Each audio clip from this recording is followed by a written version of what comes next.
20 remanded over Plateau wedding killings. NAF strikes wipe out Zamfara terror convoy, seize arms. Security beefed up as Lagos prepares for local government polls. On the foreign scene, flash floods in Texas, 170 missing, state in mourning. Good evening and welcome to Trust News Update. I am Chiamaka Nwafo.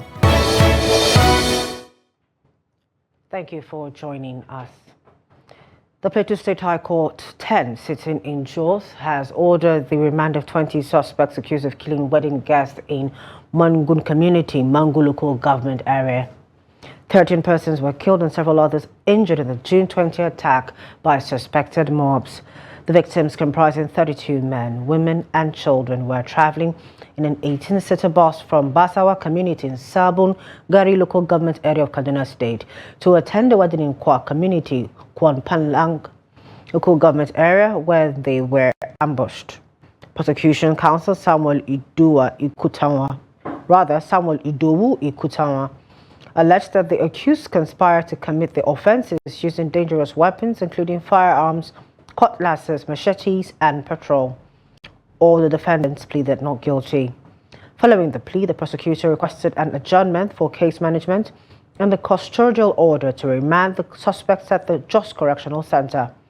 Although the defense counsel filed a motion for bail, the prosecution opposed it, citing short notice and requested time to respond as permitted by law. Justice Boniface Young upheld the prosecution's objection and adjourned the case to August 13, 2025. He ordered that all the accused be remanded in custody. This is a very complex matter. There are rules in the rules of this land. Capital offences are taken very seriously. So bail is not therefore, the issue of bail will come up later.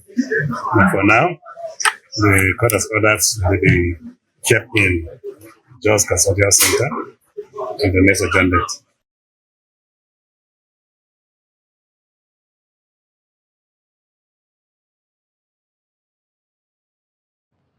To the security matters, the Nigerian Air Force has killed scores of terrorists in precision airstrikes targeting a convoy of bandits moving on motorcycles near Yorubuga in Zamfara State Moro local government area. The operation, carried out under Operation First in Yama on July 9, followed real-time surveillance that tracked nearly 150 motorcycles, each carrying armed fighters. Air assets launched targeted strikes, disrupting the convoy and destroying escape routes. Ground troops followed up with a clearance operation on July 10, recovering burnt motorcycles, weapons, and the remains of several terrorists. The military described the joint air-ground operation as a significant blow to bandit networks in the region. Still in Zamfara State, the police command has paraded 8 suspected criminals, including a gun runner, bandit, and 2 informants who were arrested from different operations carried out at various locations to flush criminal elements. The command's public relations officer, Yazid Abubakar, disclosed this while briefing journalists at the command headquarters in Gusau, the state capital. Here's more in this report. Zamfara State in northwest Nigeria has been faced with various crimes ranging from banditry, cattle rustling, kidnapping, phone and car snatching, as well as supply of firearms and drugs to bandits in the forest. As part of efforts to flush them out and restore peace in the northwest states, operatives of the Nigerian police, the military, the Department of State Service and other paramilitary forces have been launching an offensive against the criminals who have been terrorizing innocent people. The police in Zamfara, through the Public Relations Officer DSP Yazid Abubakar, says the command has nabbed a 50-year-old bandit identified as Ibrahim Muhammad, who hails from Maru local government area of the state.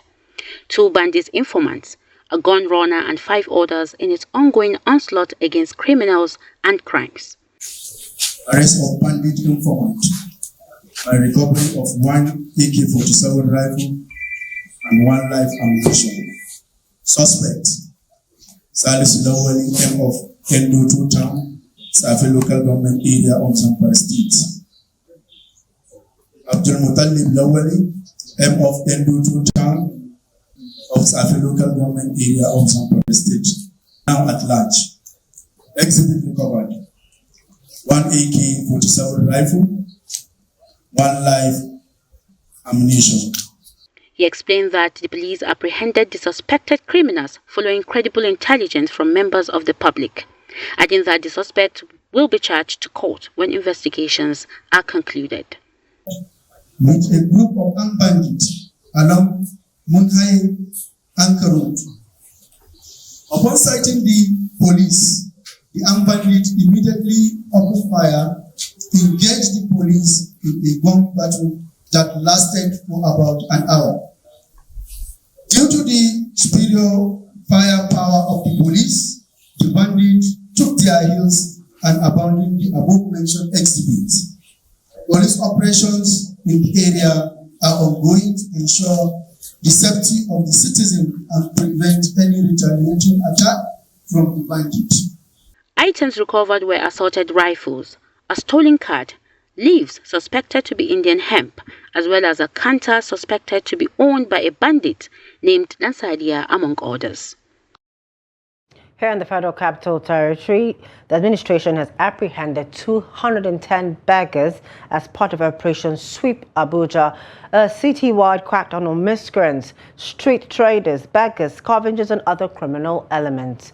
The operation, which began on Monday, is now in its 4th day. Roberta Jai tells us more in this report. The exercise is being led by the FCT Commissioner of Police. Acting Director of the Social Welfare Department, Gloria Owunka, disclosed that the 210 individuals apprehended include 80 men, 58 women, and 72 children. They are currently being held at the Buhari Rehabilitation Center. Owunka further revealed that some of the women arrested with children were not the biological mothers, raising concerns over child exploitation. The men outnumbers the number. We have 80 men on ground here at the center, while the female are 58 and the children are 72 in numbers. So that's the number we are having for now. The beggars are the ones that are at this center. The one chance is we kept them elsewhere, that with the police. Okay. How we profile them? The moment we bring them here, we start profiling them. After profiling them, they have rooms where we are keeping all of them and they are properly fed. We feed them, there is water, you can see the borehole water is rushing. So we keep them in all those rooms, they will be fed. In the morning, anyone that wants to take his bed will now go and fetch water and bath with our people and the security that is beefed up here. Very soon we are deporting all of them back to their various states. Meanwhile, Director of the Security Services Department, Dami Gwari, represented by Peter Olumuji, Secretary of the FCTA Command and Control Center, stated that the operation aims to rid the city of criminal elements and restore public order. The security concern of most of these nuisances within the FCT have become a source of great worry to the residents, and as the Honorable Minister have given that directive to the Commissioner of Police and all other relevant agencies to ensure that the FCT is rid of all these security threats to the good residents of the FCT. And that is why this operation have commenced, and you can see the progress that have been made. In due course, the Commissioner of Police is going to address the press on the success story very soon. The operation has so far covered major areas including the city center, Kubwa, Gwarimpa, Asokoro, Gariki, and Wuse, with plans for further expansion in the coming days. Habibat Ajayi, Trust TV News, Abuja. The managing director of NISAR, Aliyu Abdul Hamid, has blamed a blocked railway embankment for the deadly flood that swept through Mokwa, Niger State, killing over 200 people and destroying property worth billions. Speaking before the House of Representatives Committee on Hydrological Services, Abdul Hamid said the railway renovated between 2018 and 2019 blocked natural drainage channels, causing years of water buildup that eventually burst to the soil embankment. He clarified that the disaster had no link to Kainji or Jebba dams insisting poor engineering and human settlement on reclaimed land triggered the catastrophe. In response, the committee summoned the Minister of Transportation and the NRC boss to explain the failure, vowing accountability and tougher flood prevention measures nationwide. The Minister of Art and Culture and the Creative Economy, Hannatu Musa, has stated that power should remain in southern Nigeria for the next 4 to 6 years to maintain political balance and promote national inclusivity. During an interview, Musa explained that zoning remains necessary as Nigeria continues to grapple with ethnic divisions in its political system. She noted that following the 8-year presidency of Muhammadu Buhari from the north, it is fair for leadership to remain in the south for a period. The minister also referenced the poem she wrote titled "I Am a Nigerian," aimed at promoting unity. The poem is expected to be re-aired on national platforms as part of efforts to strengthen national cohesion. Security agencies in Lagos, led by the Nigerian police, staged a show of force across major roads on Thursday ahead of Saturday's local government elections. The exercise, led by the Commissioner of Police, Olorundare Jimoh, was aimed at demonstrating the readiness of security operatives to ensure peace and order before, during, and after the elections. The report. Commissioner Jimoh emphasized that security will be intensified in and around all polling units, with statistical teams deployed to maintain order throughout the electoral process. He disclosed that an additional 10,000 personnel have been mobilized to support the existing strength of the Lagos State Police Command. Security and safety agency that we are talking about, we did joint deployment. They bring in the deployment to us, the personnel that is going to be engaged in the election, and we deploy them. Because we don't want to leave anything to chance. We don't want any agency to tell us, I've covered there, and you go there on the election day and you don't see those places covered. So we are doing joint deployment under the Interagency Consultative Committee on Election Security, and everybody have been assigned their role to ensure that we guarantee safety. I told you the figure I can give you is that the Inspector General of Police have sent additional more than 8,000 police personnel. I think going to about 10,000 now, police personnel. About 10,000 police personnel have been added to our strength in this command. And the Lagos State Police Command is the largest in the country, and it starts to do with strength. We have a strength of getting to 20,000 personnel. So if you put pen to paper, you can draw that, and everybody is going to be engaged in the security of this election. A strategy session with senior officers at the command's mess, the CP announced a revision of the earlier vehicular movement restriction, which will now hold from 6 a.m. to 3 p.m. on Saturday, instead of the previously announced 3 a.m. start time. By citizens of Nigeria and that of other countries that have traveling plan to go out of this country and to come back. So the time has been reviewed to 6 a.m. in the morning to 3 p.m. in the afternoon for the election. So we want to encourage people coming into Lagos from other parts of the country and from outside the shore of this country to know that the restriction has been drawn down from 3 a.m. to 6 a.m. And that restriction is only on vehicular restriction. It's now going to take place between 6 a.m. in the morning to 3 p.m. in the afternoon. He further assured the public of the police neutrality and professionalism during the exercise, urging citizens to participate peacefully. Meanwhile, the Lagos State Independent Electoral Commission has reinstated its commitment to conducting free, fair, and credible elections. Speaking at a World Press Conference, LISEC chairman, retired Justice Bola Okiki-Oluwa Ohele assured Lagosians that the commission has created a level playing ground for all candidates. On concerns over the disqualification of several opposition candidates, she clarified that the commission acted strictly in accordance with the nation's electoral laws. She also promised that the upcoming election would mark a departure from past experience with a renewed focus on transparency and inclusivity. As I did say, is leaving no stone unturned to ensure a successful, free, fair, and credible election. And I'm now adding peaceful election. We seek that it is devoid of violence, it is devoid of intimidation, it is devoid of harassment. We count on you all for an unbiased and balanced footage of the exercise. And my appeal to all the candidates is to uphold the democratic values and conduct themselves with decorum, with maturity, and respect for the rule of law. The commission remains non-partisan. None of us is carrying any power, and we're not going to condone any form of electoral practice or violence. That's why, as security is there.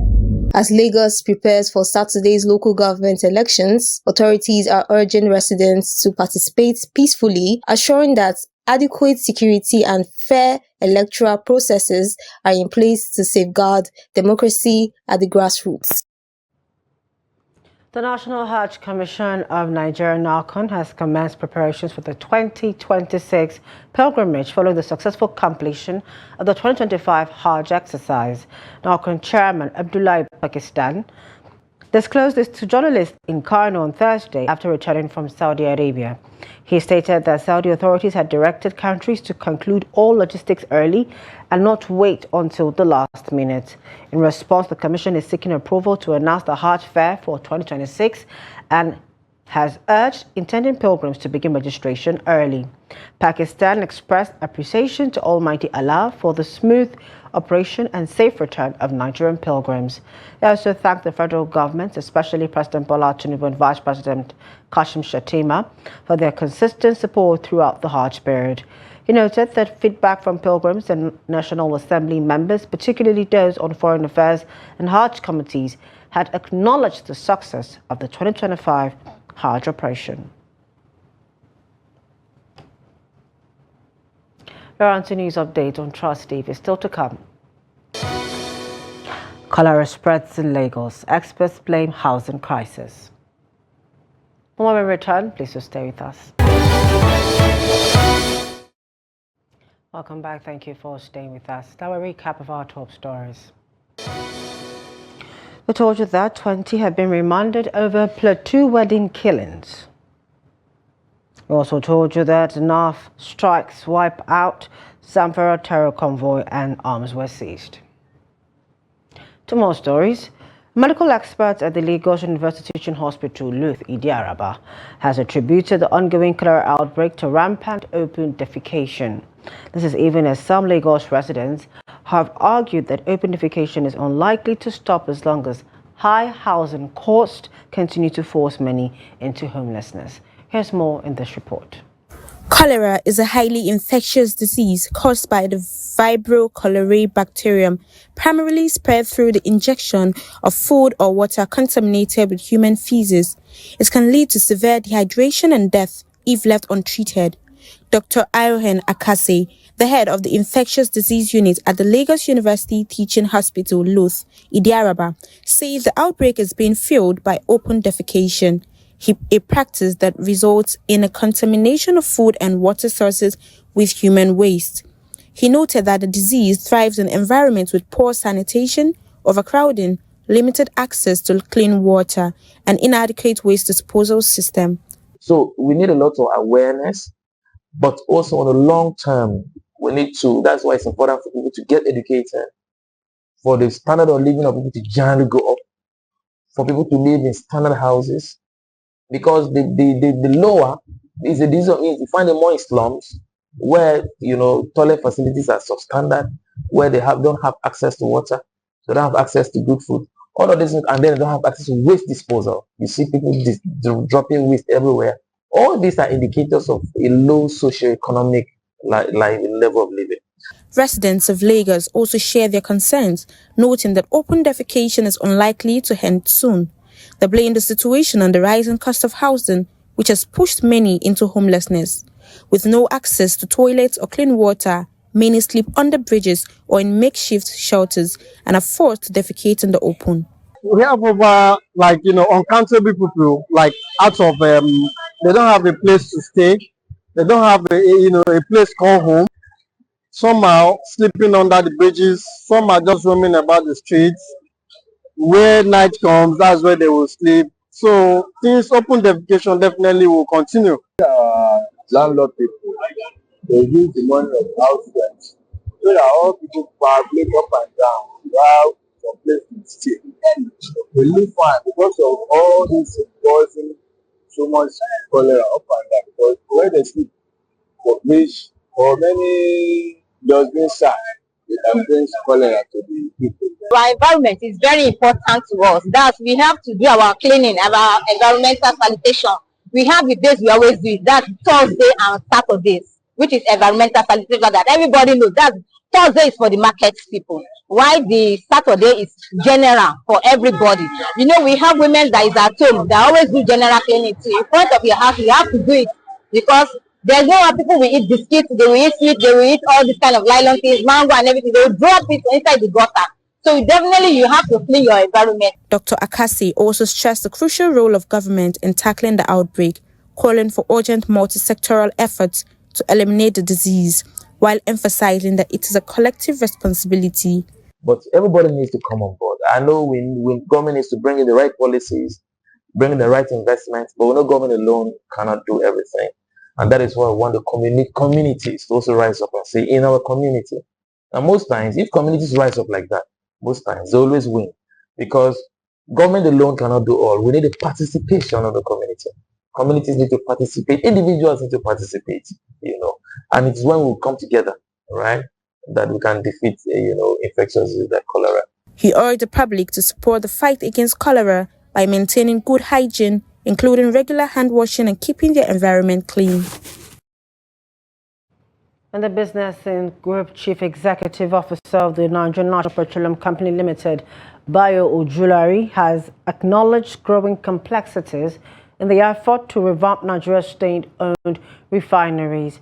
Speaking in an interview with Bloomberg on the sidelines of the 9th OPEC International Seminar in Vienna, Austria, Ojulari said NNPC is in the process of reassessing its refinery strategies, with plans to conclude the review by the end of the year. Ojulari also addressed the cost of oil production in Nigeria, stating that operating expenses range between $20 and $30 per barrel. When asked whether the review could result in selling the refineries, Ojulari said a sale remains a possibility. Although the Port Harcourt refinery began processing crude oil again on November 26, it was later shut down in May for maintenance. Meanwhile, rehabilitation work is still ongoing at the Warri and Kaduna refineries. Away from Nigeria, grief is sweeping across Texas as communities begin mourning the loss of loved ones following the devastating flash floods that struck during the July 4th weekend. At least 120 people have been confirmed dead, while more than 170 remain missing, with Kerr County accounting for the highest number of casualties and unaccounted persons. The flood was triggered by torrential rain stored through residential areas in the middle of the night, giving families little time to escape. Many survivors described harrowing scenes, from climbing into attics to taking refuge on rooftops as water levels rose rapidly. Among the victims are young children attending summer camp, elderly residents, and groups of friends gathered for holiday celebrations. In Hill Country, memories of flowers, candles, and photographs now line fences, reflecting the scale of the tragedy. In sports, Nigeria's Super Falcons have secured the spot in the quarterfinals of the 2024 Women's Africa Cup of Nations WAFCON, following a hard-fought 1-0 victory over Botswana on Thursday night in Casablanca, Morocco. The narrow win, sealed by a late strike, makes Nigeria the first team to qualify for the knockout stage with one group match left to play. The Super Falcons also are the only team so far to have recorded back-to-back wins in the tournament. Under the Confederation of African Football's CAF new enhanced prize structure, each quarter-finalist is guaranteed at least $200,000 in prize money, an equivalent of over 305 million naira at the current exchange rate. If the Falcons progress beyond the quarterfinals but fall short of the final, they will receive an additional $150,000. A runner-up finish will attract $500,000, while winning the championship will earn them a record-breaking $1 million. Congratulations to the Super Falcons. And that ends news updates at this time. For more of our news, programs and documentaries to Wealth Plus on our social media platforms and on our YouTube live stream. I am Chiamaka Nwafor. Thank you for joining us at this time. Good evening.